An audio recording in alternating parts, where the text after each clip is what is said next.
বিজেপিৰ বিটিআৰ অভিযান আৰম্ভ হল মুখ্যমন্ত্ৰীৰ নিৰ্বাচনী অভিযান ওদালগুৰি জিলাত বিজয় সংকল্প সভা সমগ্ৰ বৰভূমিত এতিয়া নিৰ্বাচনী ব্যস্ততা বিটিসি নিৰ্বাচনক লৈ দিনে নিশাই ব্যস্ত আটাইকেইটা ৰাজনৈতিক দল বিটিআৰত আগ্ৰাহী ৰূপ লৈছে বিজেপিৰ কাৰ্যকলাপে পৰিষদীয় নিৰ্বাচনত জপিয়াই পৰিছে দলটোৰ ৰথী মহাৰথী মুখ্যমন্ত্ৰী ডক্টৰ হিমন্ত বিশ্ব শৰ্মাই সমষ্টি ভিত্তিক নিৰ্বাচনী সভা কৰিব ওদালগুৰি জিলাৰ পৰা আৰম্ভ হৈছে মুখ্যমন্ত্ৰীৰ সভা খালিংদুৱাৰত বিজেপিৰ বিজয় সংকল্প সভা খালিংদুৱাৰ সমষ্টি ভিত্তিক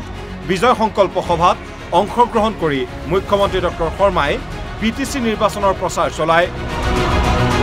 পূৰ্বৰ অশান্ত বৰভূমি বিজেপি চৰকাৰৰ দিনত শান্তিয়ে বিৰাজ কৰাৰ কথা ক'লে মুখ্যমন্ত্ৰীয়ে মই নিশ্চিতভাৱে দাবী কৰিব পাৰো যে মই মুখ্যমন্ত্ৰী হোৱাৰ দিনৰ পৰা বিটিসিত এটাও গুলিকাণ্ড হোৱা নাই এটাও বোমা বিস্ফোৰণ হোৱা নাই কোনো ধৰণৰ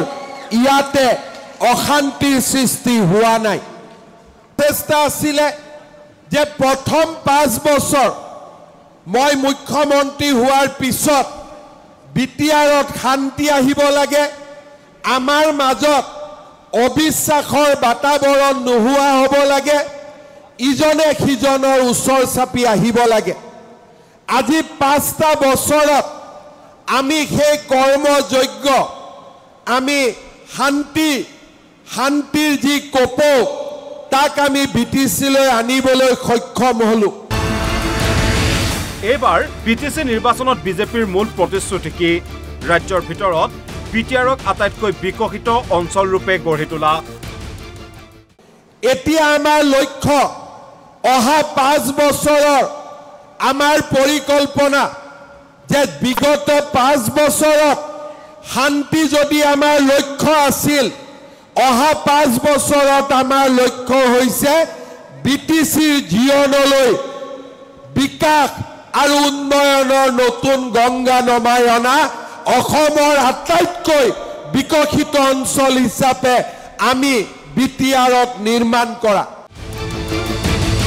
বিটিআৰত বিজেপিয়ে বিপিএফ আৰু ইউপিপিএল দুয়োটা দলৰ পৰা সমদূৰত্ব বজাই পৰিষদীয় নিৰ্বাচনত অৱতীৰ্ণ হ'ব এই কথা পুনৰ দুহাৰি মুখ্যমন্ত্ৰীয়ে কয় পদুমৰ ছবিত ভোট দিব পাৰিব লাগিব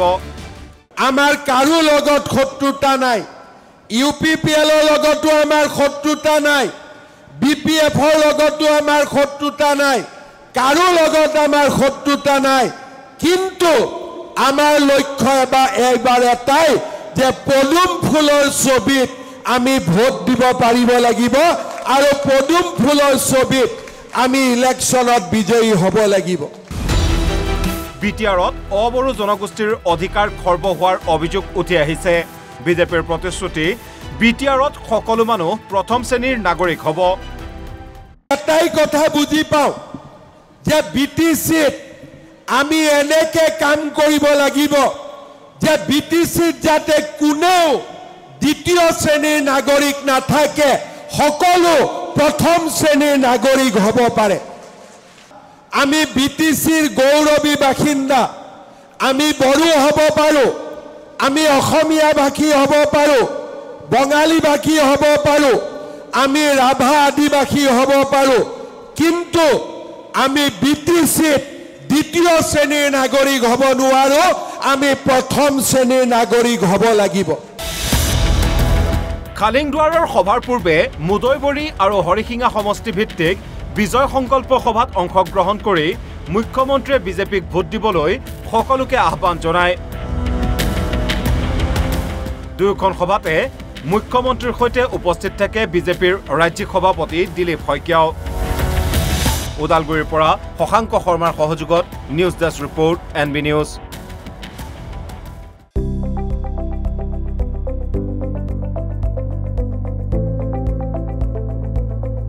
এনবি নিউজ সহজ সৰল ভাষাত নৱভাৰতৰ কথা